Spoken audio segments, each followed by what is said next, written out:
आज का जो हमारा टॉपिक है वो है ब्लूम्स टैक्सोनॉमी। तो ब्लूम्स टैक्सोनॉमी की यदि बात की जाए तो जो भी मनोविज्ञान का एग्जाम रहता है उसमें आपका ब्लूम्स टैक्सोनॉमी से 1 या 2 नंबर के आपके जो भी प्रश्न हैं वो आपके पूछे ही जाते हैं। क्यों? क्योंकि ब्लूम्स टैक्सोनॉमी जो है वो 3 भागों में बांटा गया था, जो कि उसके ज्ञानात्मक पक्ष, भावात्मक पक्ष और क्रियात्मक पक्ष। तो कभी ज्ञानात्मक पक्ष से प्रश्न पूछा जाता है, कभी भावात्मक पक्ष से और तो कभी क्रियात्मक पक्ष से। तो इनसे रिलेटेड जो भी आपके क्वेश्चन आंसर होते हैं, जो भी आपके क्वेश्चन आपके एग्जाम में पूछे जाते हैं, वो हम आपको साथ ही साथ कराते जाएंगे। और देखते हैं फिर आज का हमारा टॉपिक। यदि बात की जाए कि ब्लूम्स टैक्सोनॉमी किसने दिया, तो बेंजामिन ब्लूम ने दिया। यदि पूछा जाए कि ये कब आया, ये जो सिद्धांत था ये कब आया, तो आप बताओगे 1956 ईस्वी में। ठीक, 1956 ईस्वी में आया था। यदि पूछा जाए कि बेंजामिन ब्लूम जो थे वो निवासी कहाँ के थे, निवासी, तो ये निवासी कहाँ के थे, तो ये आपके निवासी थे अमेरिका के। ठीक, ये जो निवासी थे वो कहाँ के थे, आपके अमेरिका के। अब यदि बोला जाए कि इस सिद्धांत में बेंजामिन ब्लूम ने क्या बताया था या क्या दिया था, तो बेंजामिन ब्लूम ने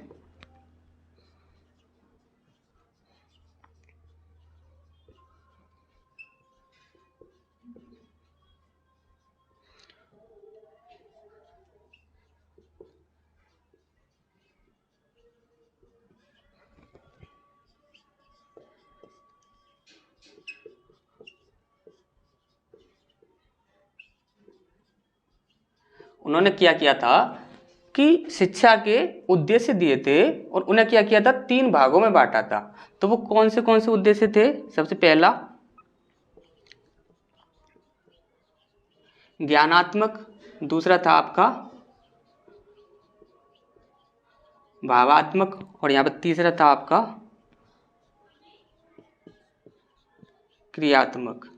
ये 3 उन्होंने क्या किया था, उद्देश्य दिए थे।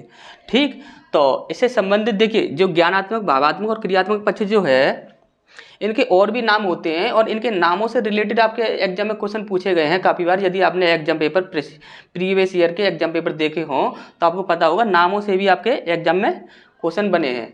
तो अभी हम इनके और भी जितने भी नाम हैं वो सारे देखते हैं, तब तक आप इसका स्क्रीनशॉट ले लीजिए।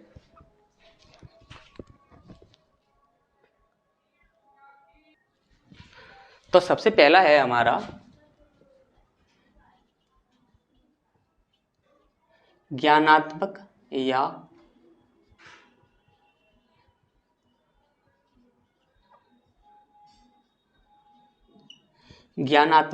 संज्ञानात्मक पक्ष। यदि इसके अन्य नाम की बात की जाए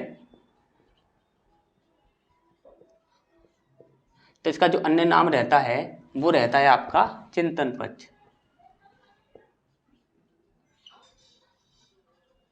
ठीक, और यदि इसकी बात की जाए कि इसका संबंध किससे रहता है, इसका जो संबंध होता है वो रहता है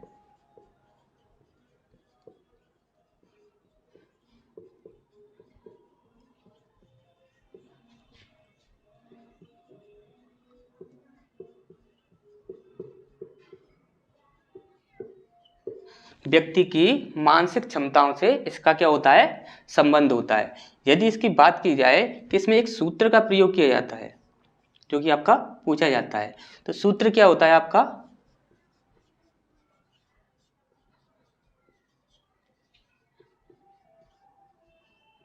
सूत्र बताना है आपको सरल से जटिल। अब इसके बाद जो नेक्स्ट पॉइंट रहता है हमारा,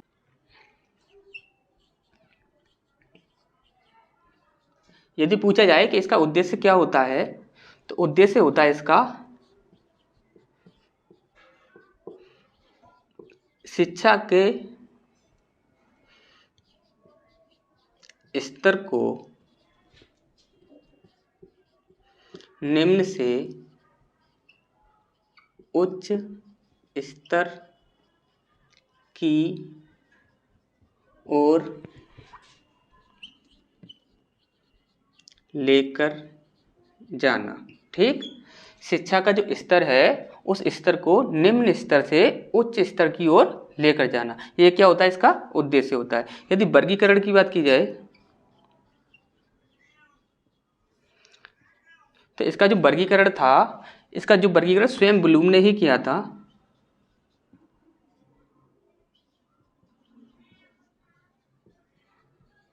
और कितने भागों में किया था,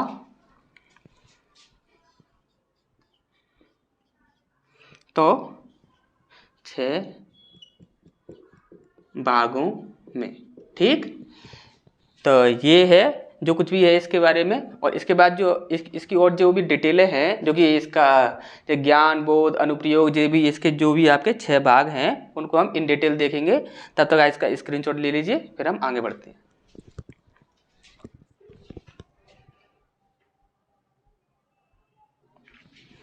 अब यदि इसके बारे में बात की जाए तो ये आपका दूसरा रहता है भावात्मक पक्ष। यदि भावात्मक पक्ष के अन्य नाम की बात की जाए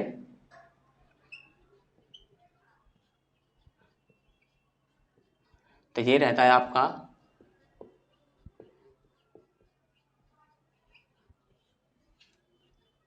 संवेगात्मक पक्ष। ठीक, और यदि इसके संबंध की बात की जाए, इसका जो संबंध रहता है वो किससे रहता है, तो इसका संबंध रहता है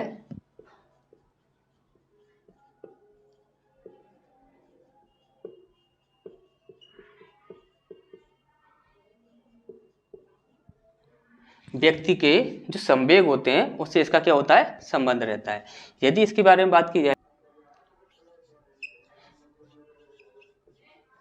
इसका जो वर्गीकरण था वो किसने किया था, तो आप याद रखेंगे जो ज्ञानात्मक पक्ष था उसका वर्गीकरण स्वयं ब्लूम ने ही किया था, लेकिन जो भावात्मक पक्ष था उसका वर्गीकरण कोल्सबर्ग ने किया था।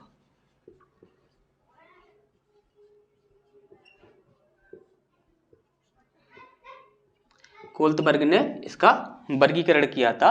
अब यदि पूछा जाए कितने भागों में, तो 5 भागों में किया गया था। ठीक, 5 भागों में भावात्मक पक्ष का वर्गीकरण किया गया था। किसके द्वारा किया गया था, कोल्सबर्ग के द्वारा। इसके बाद यदि आपसे नेक्स्ट पॉइंट आप जो पूछा जाता है वो ये रहता है आपका कि ये जो भावात्मक पक्ष है इसका उद्देश्य क्या है, तो उद्देश्य से क्वेश्चन पूछा जाता है। तो ये भावात्मक पक्ष जो होता है इसका उद्देश्य रहता है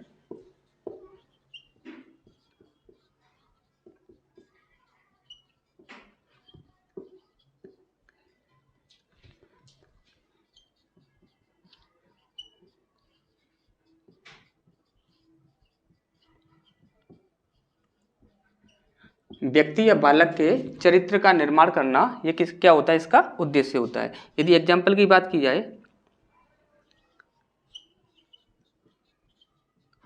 ईमानदारी,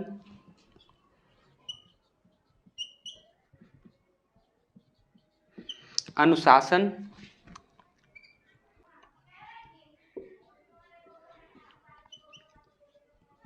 नैतिकता,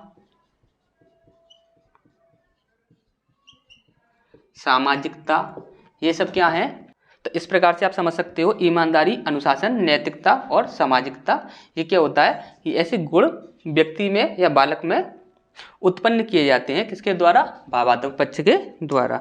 तो इसके बाद इसका स्क्रीनशॉट ले लीजिए, फिर इसके बाद आगे बढ़ते हैं।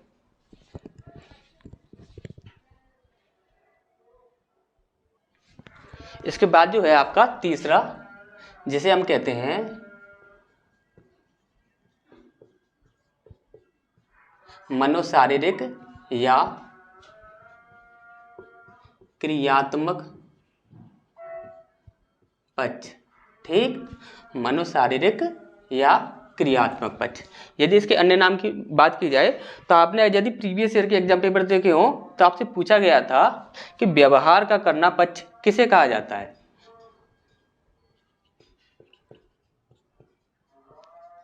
इसका जो अन्य नाम रहता है वो रहता है व्यवहार का करना पक्ष। ठीक, व्यवहार का करना पक्ष, ये आपका क्वेश्चन पूछा जा चुका है, इसलिए इसे इंपोर्टेंट डाल लीजिए। ठीक, इसके बाद है आपका इसका संबंध पूछा जाए, यदि इसका संबंध पूछा जाता है तो आप बताओगे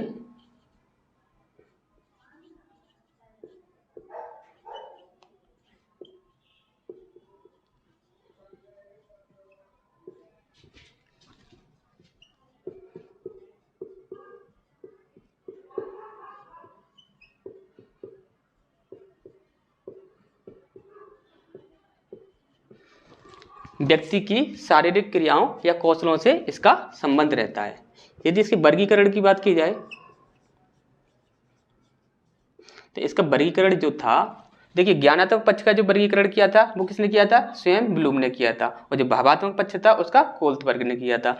लेकिन ये मनोशारीरिक या क्रियात्मक पक्ष है, इसका वर्गीकरण जो किया गया था वो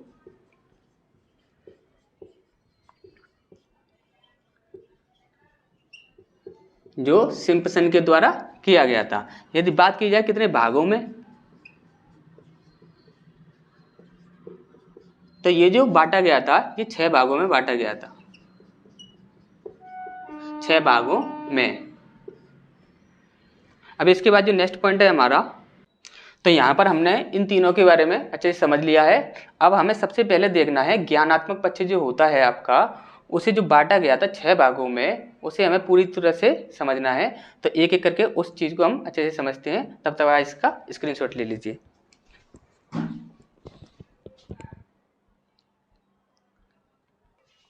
तो हमारा सबसे पहला है ज्ञानात्मक या संज्ञानात्मक पक्ष, जिसे हम कहते हैं कॉग्निटिव डोमेन। इसे जो बांटा गया था 6 भागों में बांटा गया था, ज्ञान, बोध, अनुप्रयोग, विश्लेषण, संश्लेषण और आपका मूल्यांकन। तो हमें ये 6 जो भाग दिए गए थे इनको अच्छे से समझना है। तो सबसे पहला है हमारा ज्ञान, जिसे हम कहते हैं नॉलेज।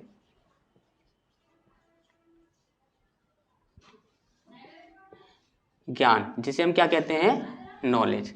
यदि इसकी बात की जाए तो इसमें जो किया जाता है वो क्या होता है? उसमें जो किया जाता है वो रहता है आपका रट्टा मारना। और दूसरा क्या होता है इसमें? दूसरा होता है इसमें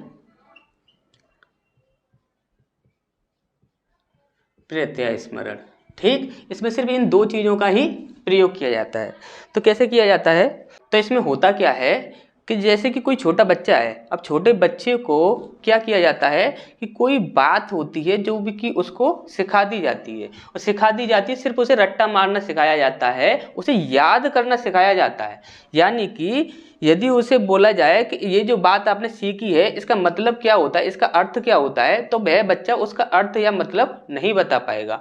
और प्रत्यय स्मरण का मतलब होता है कि एक ही चीज को बार बार दोहराना। दोहराने से क्या होगा? उसे अच्छे से वो चीज़ याद हो जाएगी। जैसे कि एग्जाम्पल के तौर पे बताया जाए कि जैसे कि अभी एक शिक्षक ने एक छात्र के सामने बोला कि दी थिंक इज डेविल और डेविल इज हेयर।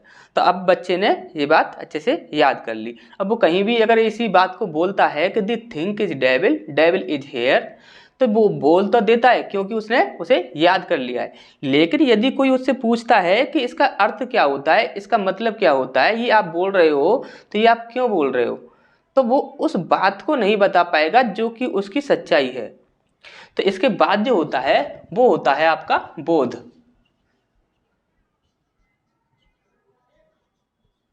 ज्ञान के बाद होता है आपका बोध, जिसे हम कहते हैं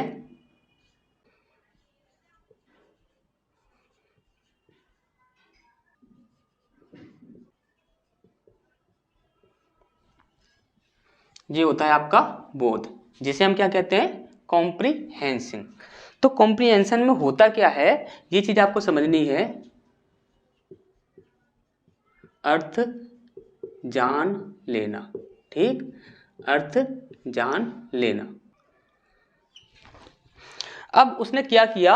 सबसे पहले ज्ञान में एक जो भी बात उसने सीखी थी उसका क्या किया? उसने रट्टा मार लिया और उसका प्रत्यय स्मरण कर करके उसे अच्छे से दिमाग में बैठा लिया। इसके बाद उसने क्या किया? बोध किया। अब बोध में क्या होता है? जब उस बच्चे को वो बात सिखाई गई तो सिखाने के समय उसे ये नहीं बताया गया कि इसका अर्थ क्या है। अब यदि वो बच्चा किसी के सामने भी बोल रहा है कि the think is devil, devil is here, तो अभी उसने उससे बोल दिया कि इसका अर्थ क्या होता है। अब बच्चे के माइंड में बैठ गया कि इसका अर्थ क्या होता है, अब ये भी तो जानना चाहिए। तो फिर से शिक्षक के पास गया और शिक्षक के पास जाकर उसने पूछा कि सर ये think is devil, devil is here का मतलब क्या होता है और इसका प्रयोग क्यों किया जाता है। तब शिक्षक उसे बताता है कि the think is devil, devil is here का अर्थ होता है कि यदि किसी व्यक्ति का नाम लिया जा रहा है और वह व्यक्ति तुरंत उपस्थित हो जा रहा है, यानी कि इसका यदि हिंदी में अर्थ जाना जाए तो अर्थ होता है इसका शैतान का नाम लिया और शैतान हाजिर। तो इस प्रकार से इसका जो अर्थ है, जब बच्चा उसे जान लेगा, जब बच्चा उसका जो अर्थ है वो जान लेगा तो वो कहलाएगा आपका बोध। इसके बाद आपका तीसरा पॉइंट रहता है आपका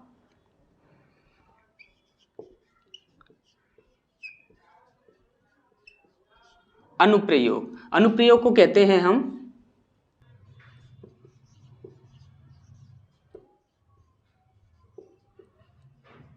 एप्लीकेशन।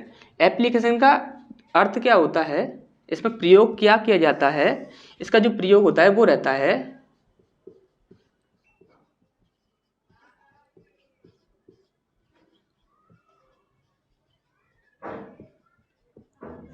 परिस्थिति के अनुसार अपने सीखे हुए ज्ञान का प्रयोग करना।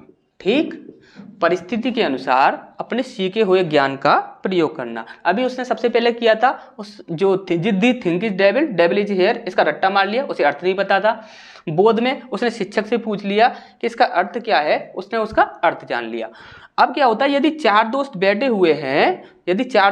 हुए हैं तो उसे दिखा कि यहाँ पर एक परिस्थिति बन रही है, यहाँ पर क्या हो रहा है, एक परिस्थिति बन रही है और पांचवा मित्र आ रहा है। तो क्या हुआ, यहाँ पर एक परिस्थिति बन रही है, तो वो चार दोस्तों के सामने बोलता है the think is devil, devil is here, यानी कि जो पांचवा मित्र जो आ रहा है उसे देखकर यदि वो इस बात को बोल रहा है तो वो क्या कर रहा है, परिस्थिति के अनुसार अपने सीखे हुए ज्ञान का प्रयोग कर रहा है। तो ये चीज होती है यहाँ पर। ठीक, इसके बाद जो होता है आपका होता है चौथा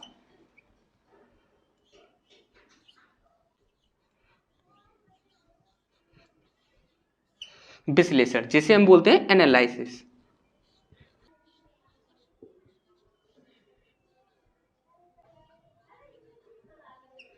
इसे क्या बोलते हैं हम, एनालिसिस। यहां पर क्या होता है, इस चीज को हम अच्छे से समझते हैं। ठीक,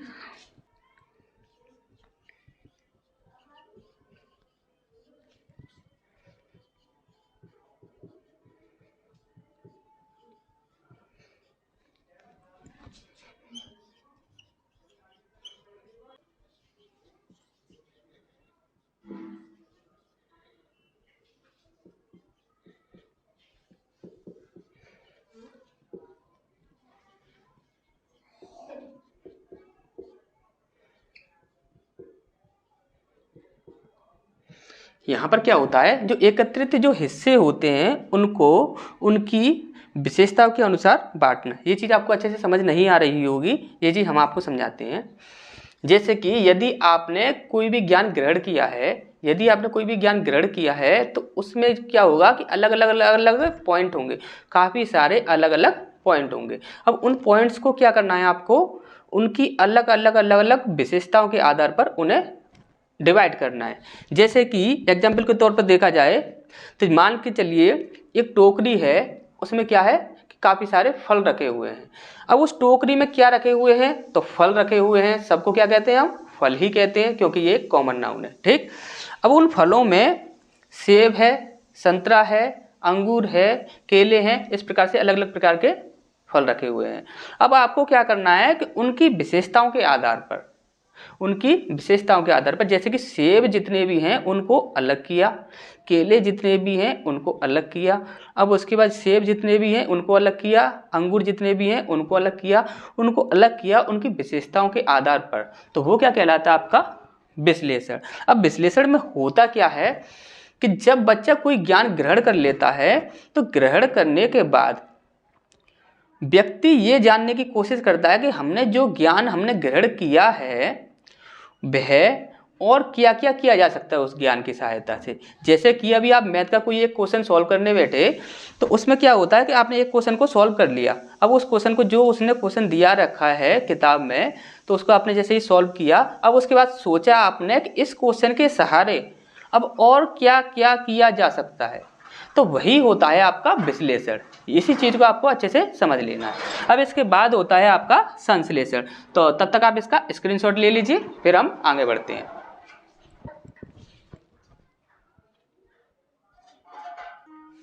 इसके बाद जो हमारा जो नेक्स्ट पॉइंट है वो है आपका 5वां,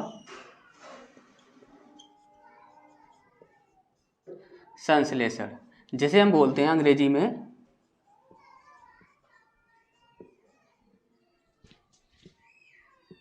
सिंथेसिस। ठीक, तो यहाँ पर देखिए होता क्या है कि आपने अभी जो विश्लेषण में जो आपका ज्ञान था उसे क्या किया था कि उसकी विशेषताओं के आधार पर जो भी अपना ज्ञान सीखा था उसे अपनी विशेषताओं के आधार पर अलग अलग किया था। मान के चलिए कि आपने क्या किया कि जो आपका ज्ञान था उसे A, B, C, D, E इन 5 विशेषताओं के आधार पर उसे अलग अलग किया। अब अलग अलग किया तो आप समझिए आपके सामने यदि एक समस्या आती है, यदि आपके सामने कोई समस्या आती है और आपको उसका सॉल्यूशन चाहिए, तब आपको उसका सॉल्यूशन चाहिए तो मान के चलिए ये A पॉइंट, C पॉइंट और E पॉइंट, ये जो आपके 3 भाग हैं इनके द्वारा वो समस्या क्या हो सकती है, सॉल्व हो सकती है। तो आप क्या करोगे, A, C और E इन तीनों भागों को हम क्या कर देंगे, एकजुट कर देंगे, यानी कि बिखरे हुए हिस्सों को एकत्रित करना। लेकिन बिखरे हुए हिस्सों को एकत्रित सिर्फ उन्हीं को करना है जो कि आपकी समस्या को सॉल्व करने के लिए हो। यदि जो एक्स्ट्रा पॉइंट हैं जैसे कि ये B और D ये आपका क्या है, एक्स्ट्रा पॉइंट है, तो हमें इनको एकत्रित नहीं करना है, हमें सिर्फ उनको एकत्रित करना है जो कि हमारी समस्या को सॉल्व करने के लिए हो। ठीक, तो आपको यहाँ पर समझ आ गया होगा संश्लेषण का मतलब क्या होता है। तो संश्लेषण में क्या होता है, जब कभी भी आपके सामने कोई समस्या आती है तो आपने जो भी तो विश्लेषण के दौरान आपने जो भी पॉइंट्स थे उनको उनकी विशेषताओं के आधार पर बांटा था विश्लेषण के दौरान, तो उनको क्या किया, उनमें से जो आपकी समस्या को सॉल्व कर सकते हैं उन पॉइंट्स को लिया और उनको क्या कर दिया, एकत्रित कर दिया और अपनी समस्या को सुलझा लिया। तो यही क्या होता है आपका सिंथेसिस। इसके बाद आपका नेक्स्ट पॉइंट रहता है जो कि आपका लास्ट पॉइंट है 6वां, तो ये है आपका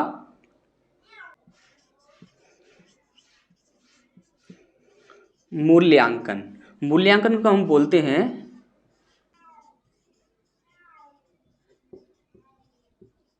एवैल्यूएशन। एवैल्यूएशन में देखिए होता क्या है, इसमें होता है